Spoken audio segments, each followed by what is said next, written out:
The remote jungle of Guyana was a long way from the disillusioned streets of America, but for over 900 members of the People's Temple, it was meant to be a paradise. Led by Jim Jones, a charismatic and manipulative preacher, the group sought to build a utopian society free from the perceived evils of the outside world. By 1978, the settlement known as Jonestown was a sprawling compound of wooden huts and harsh labor, but it was governed by a climate of absolute fear and indoctrination. The promise of equality had curdled into a prison. Jones ruled his followers with a mix of calculated psychological abuse and isolation. He confiscated their passports, monitored their communications, and forced them to participate in revolutionary suicide drills.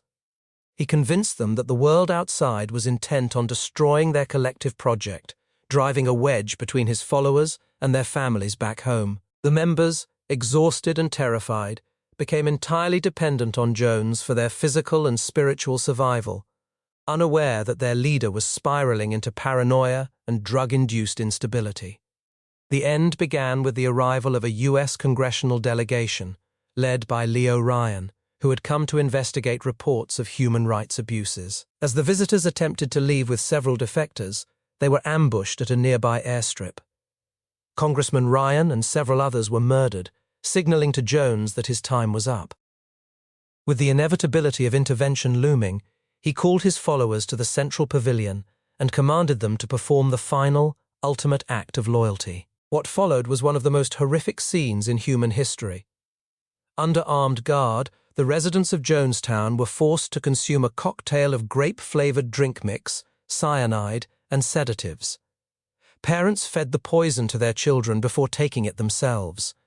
The scene was total, systematic carnage, with bodies strewn across the settlement in a macabre display of absolute control. When the authorities finally arrived, they found a ghost town littered with the remains of an entire community that had been systematically erased by the whims of one man.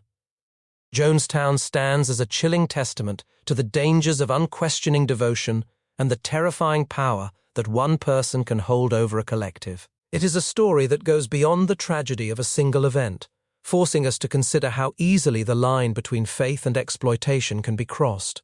The phrase, "drinking the Kool-Aid," has become a permanent part of our vocabulary, but it barely scratches the surface of the nightmare that unfolded in that jungle clearing.